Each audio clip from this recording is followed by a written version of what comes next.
Hello, bonjour. Aujourd'hui, je vais parler de Meghan Markle. Je vais parler de son podcast. Oui, le fameux podcast dont on a beaucoup parlé il y a de cela quelques mois. C'est un podcast intitulé Archetypes, c'est-à-dire archétype ou archétype, et un podcast qui était attendu par les fans de Meghan Markle. Et c'est arrivé. Aujourd'hui, j'ai décidé d'en parler parce que je viens d'écouter un premier épisode. Il s'agit d'un épisode parmi une série de 12 qui a été posté aujourd'hui sur le site. Et dans cet épisode-ci, elle accueille sa grande amie, Serena Williams, qui est une championne du monde de tennis. Elle va lui parler des archétypes et celui dont elles vont parler, c'est être bossy, être ambitieux.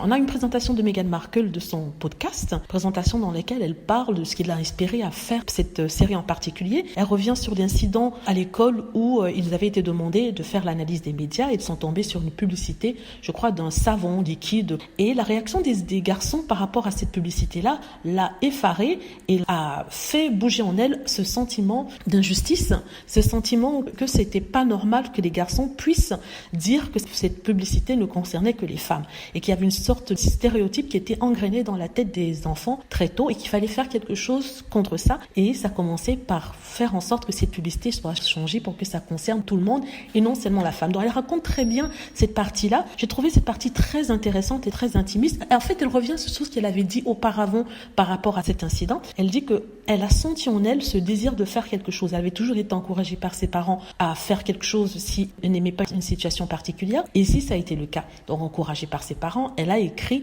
au PDG de la compagnie Procter & Gamble pour expliquer déjà la situation et leur demander de changer la publicité pour que ce soit un peu plus inclusive, c'est-à-dire incluante et aussi moins stéréotypée. Donc, c'est ça qu'elle parle dans la première partie de l'audio qu'on a écouté.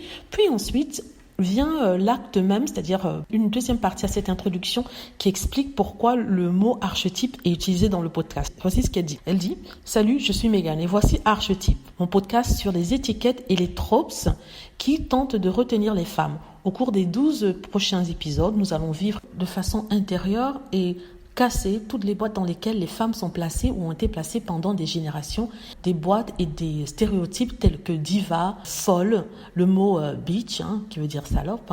Certains de ces mots, de ces étiquettes sont durs et sont abrasifs. Et moi, je veux savoir d'où elles viennent et pourquoi elles sont restées si longtemps et sont si importantes et comment nous pouvons les dépasser. Voilà, ici elle présente en fait l'émission.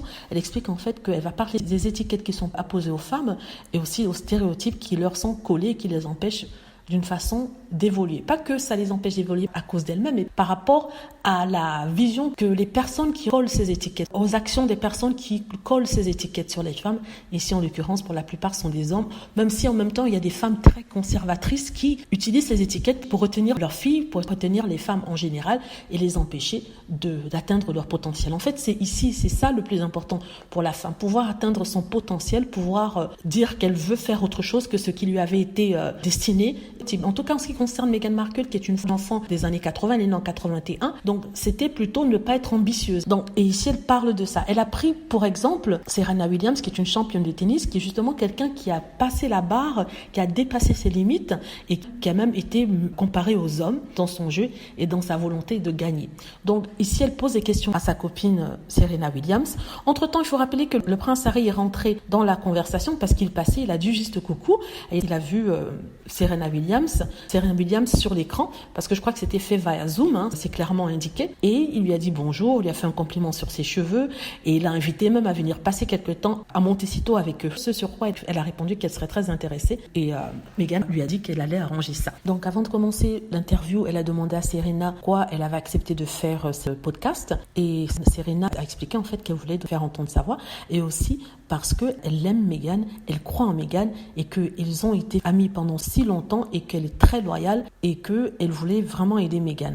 Ensuite, elles ont parlé de l'endroit où elles se sont rencontrées. C'était un jeu, un Super Bowl en fait, où Meghan Markle participait avec d'autres filles. Et Meghan Markle disait qu'elle était émerveillée devant Serena. Et elle a vu Serena se déplacer, se rapprocher d'une femme. Et regardant tout droit vers elle, elle s'est rendue compte en fait que Serena en fait s'approchait vers elle. Et quand elle s'est retournée, Serena était là. Donc ça brise encore le mythe du Serena Williams n'est pas la copine de Meghan. Bon, ça c'est entre parenthèses, une petite parenthèse que je souhaitais faire. Suite à cela, on a vraiment l'interview de Serena Williams, une interview qui portait sur l'ambition. Elle voulait savoir comment elle avait fait pour dépasser ces stéréotypes et pour que ces étiquettes et ces stéréotypes ne l'affectent pas. On a fait la comparaison entre elle et Serena quand elle avait 11 ans, tous les deux avaient 11 ans. Il y avait un épisode où Serena était interviewée à la télé, elle était très jeune, elle était depuis quelque temps dans le tennis, elle avait pour ambition de devenir une grande tenniswoman et l'intervieweuse lui a demandé « Quand tu grandiras, qui rêves-tu d'être ?» Elle a répondu tout simplement « J'aimerais que personne qui me regarde rêve de devenir comme moi. » Donc à cet âge déjà, elle avait cette confiance en elle pour retourner une question qui lui avait été posée, qui la limitait parce qu'on lui demandait de dire la personne à qui elle aimerait ressembler. Or, elle ne veut ressembler à personne qu'à elle-même et c'est pour ça qu'elle avait dit qu'elle souhaiterait que la personne qui la regarde soit elle. Donc en fait, Meghan Markle a fait le parallèle pour dire qu'à cet âge-là déjà, elle avait ce caractère-là de défaillance, ce caractère de vouloir ne pas être inclus dans une box, de vouloir s'exprimer et faire entendre sa voix. Donc c'est de ça que Meghan Markle et Serena ont parlé et elle a fait le parallèle avec ce que peuvent ressentir les autres filles de ce même âge à l'école et se disent que les filles ont moins de confiance en elles car chaque fois qu'elles essaient de sortir du lot, qu'elles essaient de faire mieux, on les traite de bossy, c'est-à-dire ça veut dire quelqu'un d'autoritaire et quelqu'un qui n'est peut-être pas agréable à vivre. Et d'ailleurs, c'est ce que confirme Serena qui dit qu'elle a lu un article dans lequel on disait que les jeunes filles à l'école ont du mal à se faire entendre, ont de plus en plus peur même de lever la main, de montrer qu'elles connaissent une réponse parce que automatiquement, elles seront catégoriées comme bossy, comme autoritaires. Après, la discussion est passée sur la vie personnelle de Meghan qui expliquait en fait qu'il y a des choses qui sont racontées dans les médias qui ne sont pas forcément vraies.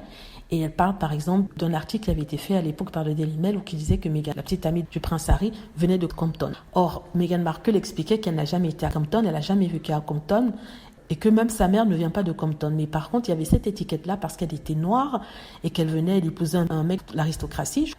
La seule qu'on pouvait lui attribuer en tant que femme de couleur, c'est qu'elle venait automatiquement de Compton pour créer cette image-là dans la tête des gens que noir ou métisse veut automatiquement dire pauvre, défavorisé.